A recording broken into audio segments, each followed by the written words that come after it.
Hi there, welcome to the latest episode of my 10-minute moans, and in this one I'm going to be looking at the broken promises by the SNP government that were published in a manifesto for the 2021 elections, which is about 2.5 years ago they published this, and the expected life of a parliament in the Scottish Parliament is 5 years, so they're about halfway through. So look at this as a sort of mid-term review, as it were. Now, one of the biggest blockbusters at the time that they went to press about was to hold a second referendum as soon as COVID was over. Well, COVID's been over for quite a bit, or 2.5 years down the line, and there's still no further forward with this promised second referendum. And I suppose they probably could do the SNP cult default setting here and blame Westminster. But when you attempt to hold a referendum by illegal means, it's always going to fail. So that's not Westminster's fault, that's your fault for not actually understanding what you're trying to achieve. And I seen it at the time, and many did, as just a play. It was always going to fail, but it gave this SNP and their cult another reason just to blame Westminster, which is, as I said, their default setting.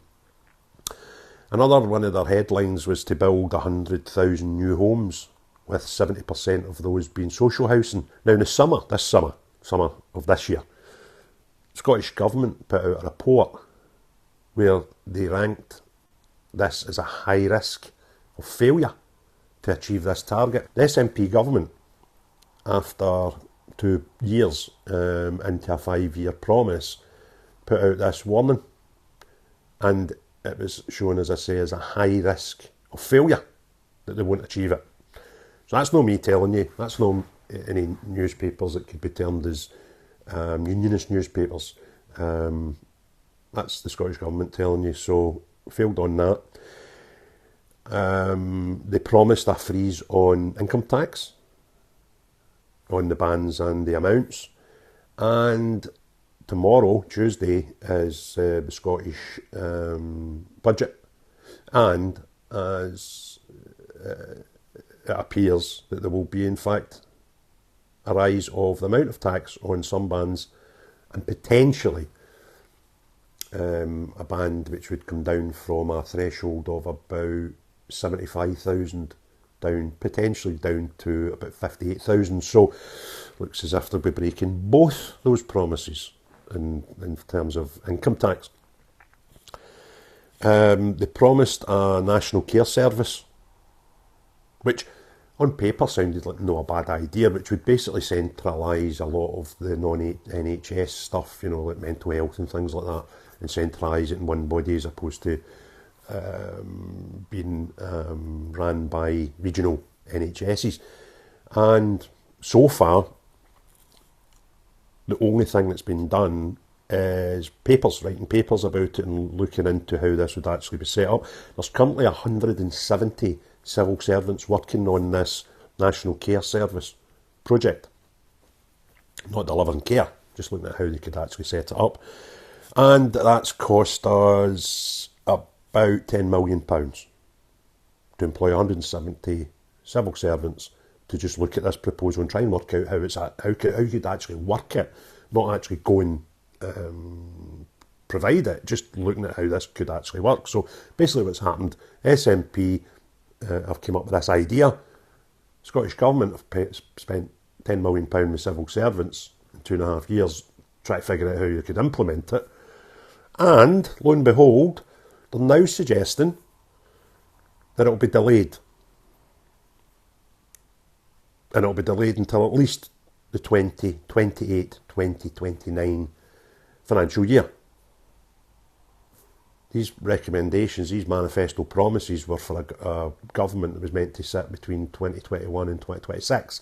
So they're now saying one of their flagship ideas has not got a chance of being implemented until at least years after the current sitting government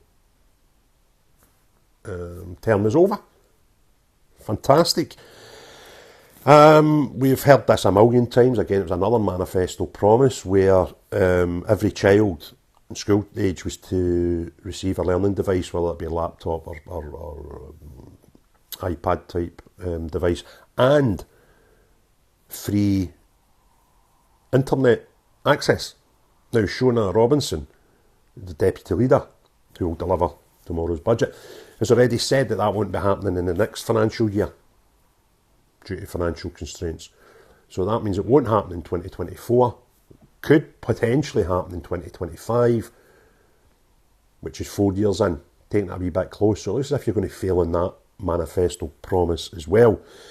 Another manifesto promise was the ill-fated deposit return scheme, which has since been binned, cost millions of pounds to Scottish Government and Scottish businesses who were threatened that they had to implement certain things to enable them to tick the box for the deposit return scheme. And guess what? It's not happening. Another failure. And another one of these nice cuddly promises, people like stuff free. We're promised that every school child who couldn't afford one would be given a free bike. Yeah, free bike.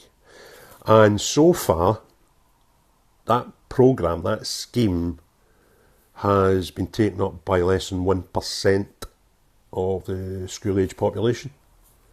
So far, there's 3,800 bikes being given out free of charge. But wait for the best bit. At a cost of 4 million quid. Actually over 4 million quid.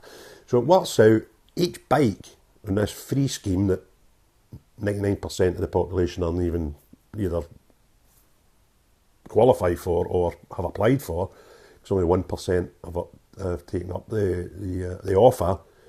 The average cost per bike is approximately 1,050 quid.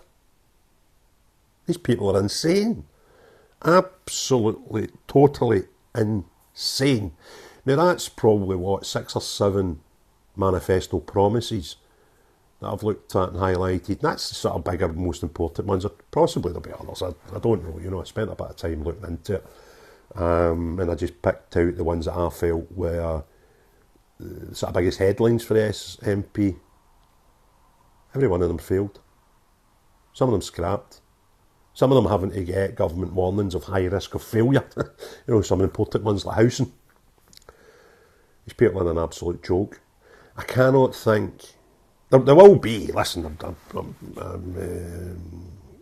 quite sure that if you went through it with a fine-tooth comb, you could probably find some manifesto promises that they actually obtained, and then, actually happened. But they'll be so full of nonsense, and they actually don't affect anybody in real terms and in real amounts. But the big highlight ones, the ones that can affect the majority of people living in Scotland, failed. Failed again. And this is a government that keeps haranguing others about manifesto promises. And I'm fed up hearing people saying, what about this, and what about Westminster, and what about the Tory party, and what about the Labour party, and what about them? This country is ran by the SNP. I live in Glasgow. Therefore, the biggest impact in my life will be the Scottish Parliament. And they're making a complete arse of it. All they do, and their cult followers, is every time there's an issue with them, the second sentence always includes about Westminster. They're incapable of having a conversation about anything without about Westminster. I don't need to have a balance between, let's look at Scottish Government and Westminster. Scottish Government's the ones that want us to vote and bully us into becoming independent. What faith has anybody got of having these people run a country when they are making an absolute arse of it with the devolved powers that they already have? God forbid, what would it be like if they were given total power? Make all the big decisions. And as I spoke about in the previous video a couple of days ago, we're currently overspending 20 billion pounds, beg your pardon, 20 billion pounds on the amount of money that we bring in on the GERS figures and the amount of money we spend on the GERS figures. Keep getting told that they are Westminster folly. It's Westminster that do that, and the figures aren't right. Now, let me tell you how the GERS figures work. 1992, John Major decided to implement these GERS figures to have a look at, Scottish devolution, how would it work, would it be financially possible, etc., etc., etc. And up until implementation of the devolved Parliament in 1999, they were indeed produced by the UK Government in Westminster. But since 1999, they have been produced by the Scottish Government. Scottish Government compile them, Scottish Government produce them and publish them. That was 24 years ago. So the GERS figures are not propaganda by anybody. They are facts compiled by the Scottish Government. And they're shocking reading. But again, when you bring those into the public domain and the cult jump on top of your posts and want to comment in the comments below, they've got this. It's like Nuremberg Rally syndrome, where somebody gets up and says something complete bollocks, but the cult want to believe it, so they just believe it, regardless of how far away and detached from reality the thing is. And honestly, the GERS report is just a great example of this phenomena that grabs the cult, SNP cult followers, where they just grab anything, regardless of how accurate it is, and use that as a reason for independence. We should be independent because Westminster takes all our money. GERS report suggests otherwise. We should be independent because all they're interested in is our oil. Are they? Aye. The oil contributed £9 billion into the UK economy last year. Scotland spent over £100 billion, and still with a black hole. So, we want to run your economy on oil that Westminster steal from us. You're doomed. You're absolutely doomed. Oh, and then there's another one, recent phenomena. Yeah, but we've got wind. Have you? Aye. Scottish Government have recently sold the leases for the seabed for people to invest and build wind turbines. They've sold about 80 to 90% of the available leases. That's the amount of seabed that you can use for wind turbines. And do you know how much they got back for them? That's almost the whole wind turbine usable seabed. 700 million quid. That's going to be our new oil. That's going to be our next whiskey. Wind. 700 million quid. Pond. Gone. You're a joke, SNP. You're an absolute joke. And your manifesto. Let's just consider back to the main topic here. Your manifesto of 2021, full of absolute bollocks, lies, and broken promises. You couldn't lie in bed straight. So, do us a favour. You're unelected First Minister. Call an election. Prove to the Scottish people that you have got a mandate to control and run this country that you inherited when your last leader bailed out just as the ship was about to hit the fan. So the Scottish people haven't ever had the opportunity to vote for Humza as a leader and First Minister of the Scottish Parliament, despite every time the Conservatives had a change of leadership, which I've had a few, to be fair, over the last few years. The SNP's go-to quote was, "You don't have a mandate to rule," in demanding general elections. Yet Humza's now in charge, and they've gone silent on that notion. But I think it's a great notion. I agree with you there, that the leader of a parliament who doesn't have a mandate to control the parliament unless they went through an election process.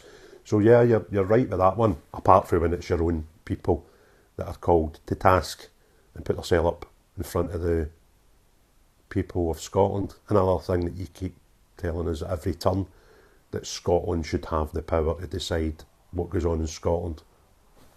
Except when it's who should run the bloody thing. Yeah? Absolute double standards from you. Yous are absolute crackpots, cranks, liars, cheats, thieves, and quite potentially criminals. Stay tuned. Thanks very much for watching this. If you've enjoyed this one, mind the thumbs up. If you want to see more, hit subscribe and the little bell notification. And as I keep saying, most of all, have a fantastic, great day. Bye now.